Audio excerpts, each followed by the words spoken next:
সুপ্রিয় দর্শক মন্ডলী, আজকে আমরা চলে এসেছি বগুড়া জেলার সারিয়াকান্দি উপজেলার কর্ণিবাড়ি ইউনিয়নে এই ঐতিহ্যবাহী মথুরাপাড়া হাটে। এই হাটে আপনাদের দেখানোর চেষ্টা করব, সে পর্যন্ত আমাদের সাথেই থাকুন। কর্ণিবাড়ি সারিয়াকান্দি উপজেলার একটি ইউনিয়ন, বগুড়া শহর থেকে 25 কিলোমিটার পূর্ব দিকে অবস্থিত। যমুনা নদীর কোল ঘেঁষে এই ইউনিয়নটি গড়ে উঠেছে। ইউনিয়নের সবচেয়ে গুরুত্বপূর্ণ স্থান মথুরাপাড়া হাট। সপ্তাহে রবি ও বুধবার 2 দিন হাট বসে। নিত্য প্রয়োজনীয় সকল জিনিস কিনতে পাওয়া যায় এই হাটে। নদীর তাজা মাছ এই হাটের সবচেয়ে বড় আকর্ষণ।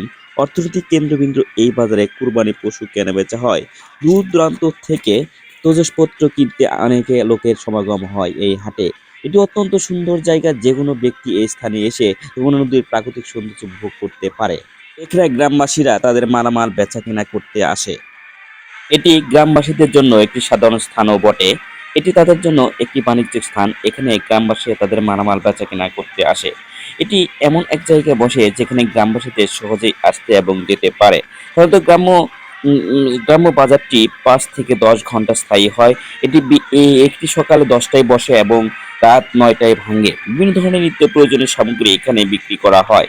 শাক সবজি, মাছ, তৈল, দুধ, ফল, চা, চিনি, কাপড় চোপড়, তেল, দুধ, ফল, তারপর কাপড় চোপড় প্রভৃতি গ্রাম্য বাজারে বিক্রি করা হয়। গ্রাম্য বাজার অর্থনৈতিক ক্ষেত্রে গুরুত্বপূর্ণ ভূমিকা পালন করে। অন্যদিকে তারা তাদের নিত্য প্রয়োজনীয় সামগ্রী সহজেই গ্রাম্য বাজার থেকে ক্রয় করতে পারে। এটি তাদের সময় এবং অর্থ বাঁচায়। গ্রাম্য বাজার কিছু সামাজিক মূল্য আছে। এটি একটি মিলন কেন্দ্রে পরিণত হয়।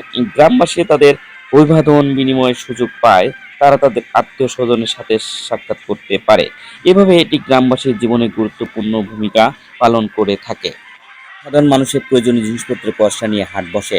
খুব বেশি দামি জিনিস সেখানে বিক্রি হয় না। সাধারণত কৃষিজীবী, মৎস্যজীবী এবং ক্ষুদ্র কুটির শিল্পীদের সাধারণ পণ্য সামগ্রী নিয়েই হাট বসে। যেসব পণ্য গ্রামীণ শ্রমজীবী মানুষের দৈনন্দিন প্রয়োজনে মেটাতে সক্ষম, হাটের দিন আশেপাশের গ্রাম থেকে মানুষ নিজ নিজ পণ্য নিয়ে সমবেত হয়। সাধারণ দুপুরে একটি আগে থেকেই বিক্রেতার আগমন শুরু হয়। বিকালের দিকে হাট জমজমাট হয়ে ওঠে এবং সন্ধ্যার সময় হাট ভেঙে যায়। কেনাবেচার সুবিধার্থে হাটের এক অংশে এক এক পণ্যের পসরা বসে। যেমন ধান বিক্রির জন্য একটা নির্দিষ্ট অংশে ধান রাখা হয়, তেমনি সবজি, মাছ কিংবা কুটির শিল্পীদের তৈরির জিনিস বিক্রির জন্য এক একটা অংশ নির্ধারিত থাকে। এছাড়া হাটে স্বল্পমূল্যের কাপড় এবং সাজের জিনিস, পুত্রীর মালা, লিপস্টিক, নেইল পালিশ, কানের দুল, হাতের চুড়ি ইত্যাদি বিক্রি হয়। হাট সাধারণত গ্রামের স্বল্প আয়ের মানুষের প্রয়োজন মেটানোর জন্যই বসে। তাই তাদের ক্রয় সীমার মধ্যে সেখানে জিনিসপত্র আনা হয়। গ্রামের মানুষের প্রয়োজনীয় সব জিনিসই সেখানে পাওয়া যায়। আর এসব হাটের ক্রেতা যেহেতু আশেপাশের লোকজনই, তাই খুব বেশি পণ্যের আমদানি সেখানে হয় না। ফলে যা আনা হয় তার প্রায় সব বিক্রি হয়ে যায়। দিনের শেষে আবার হাটের স্থান পূর্বের ন্যায় শূন্য হয়ে যায় এবং অপেক্ষা করে আগামী হাটের। আমাদের দেশ গ্রাম প্রধান দেশ, তাই গ্রামের স্বয়ংসম্পূর্ণ উপরই দেশের উন্নতি নির্ভরশীল। আর গ্রামের স্বয়ংসম্পূর্ণতা সৃষ্টিতে হাটের অবদান অনস্বীকার্য। গ্রাম্য হাট মূলত গ্রামের মানুষের নিজেদের প্রয়োজন মেটানোর লক্ষ্যে সৃষ্টি। ফলে গ্রামের মানুষও লক্ষ্যের পণ্য উৎপাদনে আত্মনিয়োজিত হয়। পরমিক প্রকৃতি নয়, বরং আত্মকর্মসংস্থানের মাধ্যমে তারা নিজেদের প্রয়োজন মেটাতে চায়। একক পরিবার এক এক ধরনের পণ্যের তৈরিতে আত্মনিয়োগ করে। কেউ ধান উৎপাদন করে, কেউ সুজি, কেউ বা নিজেদের প্রয়োজন তৈরি করে গৃহস্থালির নানান সামগ্রী নিজ নিজ পরিবারের প্রয়োজন মিটিয়ে তারা উদ্বৃত্ত পণ্যের বিক্রির মাধ্যমে প্রতিবেশী প্রয়োজন মেটাতে উপস্থিত হয় হাটে। সেখানে পণ্য কিনে কেউ বিক্রি করে নিজেদের চাহিদা পূরণ করে স্ব উৎপাদিত পণ্য হাটে বিক্রি করে তারা পয়সা উপার্জন করে, যা তাদের জীবনে যোগ করে বাড়তি সচ্ছলতা। এভাবে হাট ব্যবস্থার মাধ্যমে গ্রামের মানুষের জীবনে যে সমৃদ্ধি আসে তা দেশে অর্থনৈতিক জীবনের সাথে হাটের সম্পর্ক নিবিড়। উৎপাদিত পণ্য ব্যাপকভাবে বাজারজাতকরণের মাধ্যমে দেশের অর্থনৈতিক ভিত মজবুত হয়। এদেশের জনগোষ্ঠীর অধিকাংশ বসবাস এই গ্রামে। তাই তাদের উৎপাদিত নানান সামগ্রিক তাই উৎপাদিত নানান সামগ্রীর বাণিজ্যিকরণে দেশের অর্থনৈতিক চাকাকে সচল রাখবে। আর গ্রামীণ পণ্য সামগ্রীর প্রধান বিনিময় কেন্দ্র হলো হাট।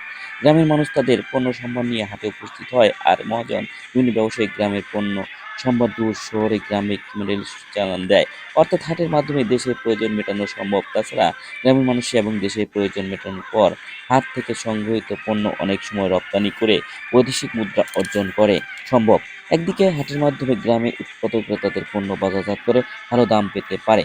অন্যদিকে হাট থেকে সংগৃহীত পণ্য সুপরিকল্পিত বিদেশে রপ্তানি করে বৈদেশিক মুদ্রা অর্জন করা সম্ভব। যে যেখান থেকে আমার এই ভিডিওটি দেখছেন, অনুগ্রহ করে সবাইকে অনুরোধ করব ভিডিওটি বেশি বেশি শেয়ার করে দিবেন, যাতে করে ভিডিওটি সবাই দেখতে পায় এবং সৌন্দর্য উপভোগ করতে পারে।